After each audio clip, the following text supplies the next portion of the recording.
Rasulullah SAW bersabda dalam hadis Abu Hurairah radhiyallahu anhu. Hadis ini diriwayatkan dalam Jami' As-Saghir, diriwayatkan oleh Ibnu Abi Dunya juga. Yang bunyinya kata Nabi SAW, "Man jadala fi khusumatin bighairi ilmin lam yazal fi sakhatillahi hatta yanzi'." Barang siapa yang berdebat atau mendebat dalam suatu pertengkaran tanpa ilmu, tidak ada urusan dari situ, ya, karena kebodohan, karena fanatisme tadi, karena kemaksiatan, maka dia senantiasa dalam kemurkaan Allah sampai dia berhenti. Dalam hadis yang lain juga dari Abu Umamah radhiyallahu anhu bahwasanya Nabi SAW bersabda di dalam hadis riwayat Imam Tirmidzi dalam kitab Tafsir dan Ibnu Majah dalam Muqaddimah, gitu kan. Juga Imam Ahmad menyebutkan dan Al-Hakim dalam Mustadrak serta mensahihkannya dan disahihkan juga oleh Az-Zahabi. Kata Nabi SAW, "Ma dhalla qaumun ba'da huda kanu alaihi illa utul jadal, thumma tala ma darabuhu laka illa jadala, bal hum qaumun khasimun." Tidaklah suatu kaum tersesat yang pada saat sebelumnya mereka berpegang kepada hidayah, melainkan pasti karena mereka didatangi sifat suka berdebat. Haram, haram, selesai. Ini haram, jangan cari dari sampingnya, dari bawahnya ada halalnya, nggak bisa. Haram, mau dilakukan silakan, tapi konsekuensinya dosa ya, gitu loh. Jadi gitu jelas dalam Islam begitu, nggak ada samar-samar. Syubhat samar-samar jauhi, halal atau haram. Dan subhanallah dengan sunnatullah, sistem dari Allah, dua hal yang selalu Allah ciptakan ini selalu tidak pernah bisa bersatu, malam dan siang, ya, laki-laki dan perempuan, tua dan muda, senang dan sedih, sehat dan sakit, gitu kan, baik dan buruk. Ini nggak bisa bersatu, nggak ada orang bersamaan sehat sakit, nggak bisa, nggak mungkin. Pasti salah satunya. Nggak mungkin kita dalam kondisi malam hari kemudian tiba-tiba siang datang, nggak mungkin, kecuali waktunya sudah datang. Nggak mungkin ada tengah-tengah antara laki-laki perempuan, nggak bisa. Perempuan atau laki-laki, jelas, gitu loh. Ada orang menyimpang berarti menyimpang, jadi banci menyimpang berarti, gitu kan? Seperti itu. Sama kebenaran dan kebatilan, tidak bisa disatuin, nggak bisa. Orang dalam keadaan benar atau orang dalam keadaan salah, nggak bisa. Nggak ada tengah-tengah nih, bisa jadi jembatan ukurnya, nggak bisa. Jadi nggak mungkin. Seperti itu gambarannya. Jadi jelas di sini kata Nabi SAW, tidak ada kaum yang tersesat setelah mereka tadinya dapat petunjuk, kecuali karena mereka suka berdebat. Berdebat ribut, tidak ada manfaatnya. Sudah haram, halal, halal, selesai. Jalanin, terima. Melanggar yang haram berarti dihukum konsekuensinya. Udah, habis urusannya. Kehidupan masyarakat akan aman kalau gitu. Kemudian dikatakan di sini, beliau membaca firman Allah, mereka tidak memberikan perumpamaan itu kepadamu melainkan dengan maksud membantah saja. Sebenarnya mereka adalah kaum yang suka bertengkar. Diriwayatkan dari Nabi SAW, dari Yazid bin Nabi Yazid, dari Mujahid, dari Ibnu Umar radhiyallahu anhu, di dalam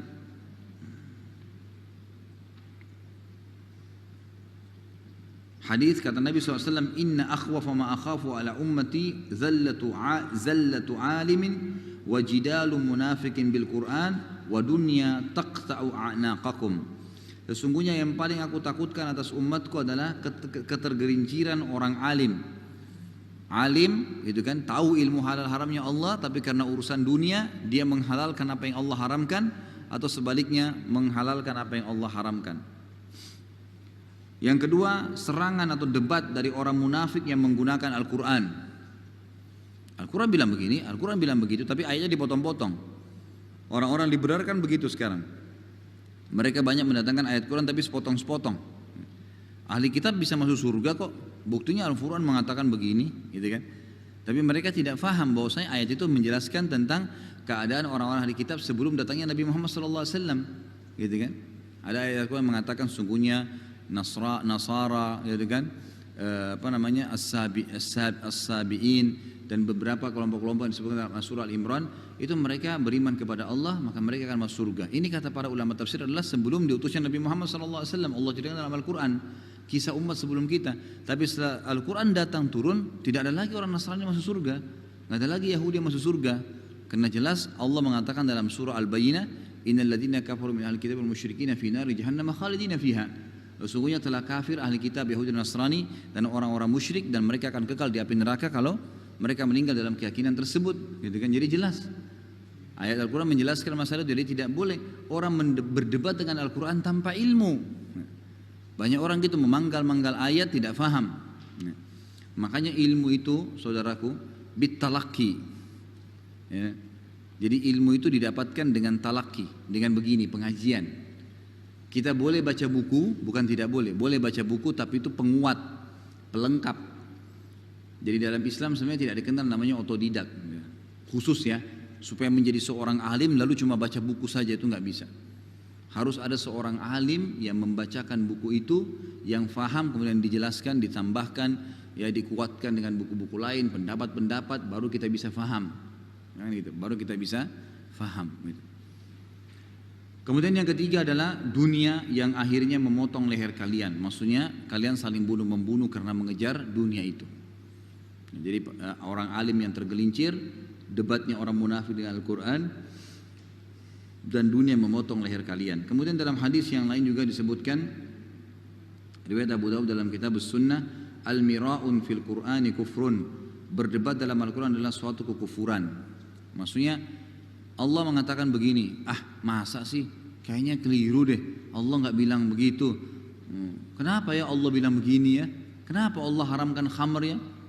Kenapa perempuan disuruh pakai jilbab ya? Loh, Allah yang bilang, penciptamu dan pencipta harus satunya gitu kan. Kita nggak boleh debatin itu. Allah haramkan semaunya Allah, bukan semau kita. Yang ciptakan kita Allah kok. Yang suruh kita pakai baju itu Allah, yang ngajarin cara ilmu buat bajunya Allah.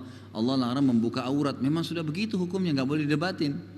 Kata ulama, beda antara orang yang masih berbuat maksiat tapi mengaku itu sebagai dosa, dengan orang yang buat maksiat tapi menantang Allah. Nah ini bahaya nih. Sudah buat dosa, kan minum khamar tuh enak, kenapa Allah haramkan? Dia udah melanggar, sudah minum khamar. Bukannya mengatakan iya ya, kapan saya tobat ya, misal. Ini enggak. Itu, masa sih enak begini dilarang? Nah, gitu. Jadi dia debatin. Nah ini bahaya sekali yang dimaksud dengan hadis. Jadi berdebat dalam Al-Quran, hukum yang Allah turunkan supaya menolaknya itu adalah kekufuran. Kemudian juga dalam hadis yang lain, riwayat Abu Daud dalam Kitabul Aqdiyah, kata Nabi SAW, man khasama fi batilin wa huwa ya'lam lam yazal fi sakhatillahi hatta yanzi.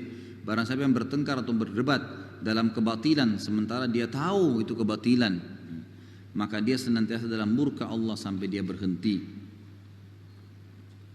Di dalam hadis yang lain, faqad ba'a bi ghadabin min Allah. Dia telah kembali membawa murkahnya Allah. Kembali dari tempat dia tadi itu dalam kondisi Allah murka kepadanya. Tentu kalau Allah murka kepadanya, apa yang akan terjadi? Akan banyak sekali masalah buat dia. Akan banyak sekali masalah. Masalah-masalah besar akan dihadapi dengan dia. Kalau Allah SWT yang sudah murka. Kemudian kata Nabi SAW juga di dalam hadis yang lain, riwayat Ahmad dalam sanadnya, akhwafu ma akhafu ala ummati kullu munafiqin alimul lisan. Yang paling aku khawatirkan, takutkan menimpa umatku adalah datangnya setiap orang munafik yang lidahnya pandai berbicara. Ini bahaya nih. Dan itu di Indonesia ini ada satu hal ya yang saya selalu akan titik beratkan ini Bapak Ibu sekalian. Kehidupan Nabi Muhammad SAW jadi pelajaran buat kita. Di kehidupan Nabi SAW itu ada sahabat yang ahli ibadah, sholat malam terus, setiap jihad selalu di saf pertama, mati syahid, berinfak setiap hari, baca Quran, hafal Quran, gitu kan, selalu berbuat kebaikan-kebaikan. Tapi ada juga di kehidupan Nabi SAW dan dinukil kepada kita ada seorang sahabat yang berzina dirajam, yang mencuri dipotong tangannya, gitu kan. Ada yang terlambat sholat berjamaah, ya, ada yang jadi munafik, gitu kan. Tapi menisbatkan dirinya kepada sebagai sahabat Nabi. Ada yang kafir. Artinya apa? Dalam kehidupan kita harus bercermin dengan kehidupan Nabi SAW di Madinah. Jelas. Berarti di tengah-tengah Nabi ada orang munafik, kita juga akan ada orang munafik. Di tengah-tengah Nabi SAW ada orang kafir, kita juga akan ada orang kafir. Di tengah-tengah kita ada orang ahli ibadah, akan ada ahli ibadah. Di tengah-tengah kita ada orang maksiat, akan ada maksiat. Walaupun Indonesia ini semuanya Muslim, hukum Islam diterapkan, pasti ada pencuri, pasti. Nggak mungkin tidak. Di zaman Nabi ada contohnya kok, ada sahabat mencuri dipotong tangannya, gitu kan. Pasti tetap akan ada orang berzina. Dalam kondisi diredam pun, seperti di Saudi ada orang berzina, subhanallah. Hukum Islam berlaku kan? Karena di zaman Nabi SAW dibuktikan memang ada itu. untuk menjadi contoh, kata para ulama bahwasanya kehidupan Nabi SAW jadi contoh dalam kehidupan kita. Tapi ada juga sahabat yang baca Quran, malaikat datang mendengar bacaannya, mereka selalu ibadah, ada, gitu kan? Ada. Itu semuanya. Nah, yang tidak kadang-kadang lupakan di Indonesia ini, status muslim itu dianggap sudah sebuah hal yang sakral. Kita lupa. Di zaman Nabi SAW ada orang munafik. Mohon maaf, kalau saya lihat banyak sekali orang tampil di media kita ini munafik. Emang ciri-ciri orang munafik ada. Kalau bicara bohong, ya kan gitu. Kalau dikasih amanah dia khianat, ya kan? Ada jelas. Ya gitu. Kalau dia berjanji dia tidak tepatin, ciri-cirinya ada. Kalau dia berdebat, ya kalau dia sedang bertengkar atau berdebat atau dia sedang berbicara, dia selalu berbuat keji. Dia curang, gitu kan? Nah, orang seperti ini subhanallah banyak ciri-cirinya. Agama Islam, umat Islam semua ribut jangan begini. Oh, enggak apa-apa itu. Jangan terlalu begini, negara kita memang plural lah. Negara kita begini, begitu. Loh, kita mayoritas muslim. Enggak boleh. Sebagaimana di Amerika, karena mayoritas Nasrani mereka terapkan agama mereka, kita wajar dong di Indonesia terapin agama kita. Makanya Sultan ya Brunei waktu dia terapkan hukum Islam kurang lebih 3 bulan yang lalu, gitu kan? 4 bulan yang lalu terjadi, itu disoroti sama Amerika. Lalu dia ucapkan statement, saya baca statementnya itu bagus sekali gitu.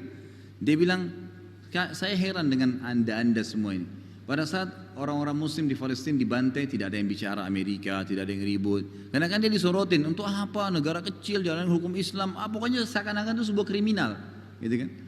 Terus dia bilang, waktu orang-orang Islam dibunuh di Palestina kalian tidak bicara, dibunuh di di Myanmar kalian tidak bicara, kemudian ribut di Syria kalian tidak bicara, nggak ada sama sekali. Pelanggaran-pelanggaran HAM yang terjadi banyak di negara-negara non-Muslim tidak pernah kalian bicara.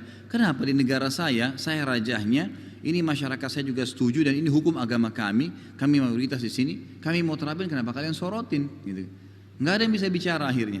Diterapkanlah hukum agama itu, diterapkan hukum Islam. Sekarang jadi peraturan kerajaan, itu.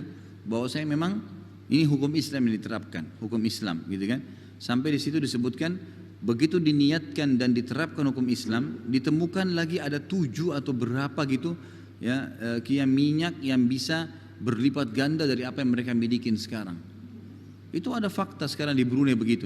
Jadi baru niat menerapkan hukum Allah itu langsung didapat kekayaan yang bisa 7 atau 8 kali lipat dibandingkan yang dimiliki kekayaan mereka sekarang. Yang mereka belum pernah temukan sebelumnya, dan ini minyak yang membuat mereka kaya. Itu luar biasa gitu. Coba dibaca deh tentang di Google, di share tentang berita bagaimana Brunei sekarang. Itu luar biasa gitu. Luar biasa menerapkan hukum Allah Subhanahu wa taala gitu kan. Tapi banyaklah itu. Ya, banyak orang-orang yang kadang-kadang tidak sadari masalah itu. Baik. Kita lihat di sini hadis terakhir yang ditulis oleh beliau riwayat Imam Tirmidzi dalam kitab Al-Bir Wassilah, kata Nabi SAW, al-haya'u wal-iyyu syu'batani minal iman wal badha'u wal bayanu syu'batani minan nifaq. Malu dan sedikit berbicara dalam masalah yang mengandung dosa. Kalau kayak begini pengajian kita mau ngomong 2 jam kebaikan, menasihatin orang, tanya kabarnya, itu lain. Menyabarkan orang pada saat takziah dan musibah, itu lain, kan gitu. Tapi ini orang ngomong pada hal yang kosong, nggak ada. Saya kadang-kadang lihat orang subhanallah duduk ngobrol, nggak ada yang ngobrolin gitu. Ngobrolin tentang 1 orang pemain bola dunia 3 jam, 2 jam. Apa ini? Apa didapatin gitu? Nggak ada yang didapatin sama sekali gitu. Kosong gitu. Mungkin sekedar tahu informasi iya, tapi berdebat dalam masalah hidup dia untuk apa? Lebih baik kita pelajari sirah Nabi, ya kan? Kita bisa habisin itu dalam 2-3 jam, ringkasin ceritanya, bisa ringkas sebenarnya, bisa selesai. Dapat pelajaran, kisah Abu Bakar, kisah Umar, kisah orang-orang saleh, mestinya begitu.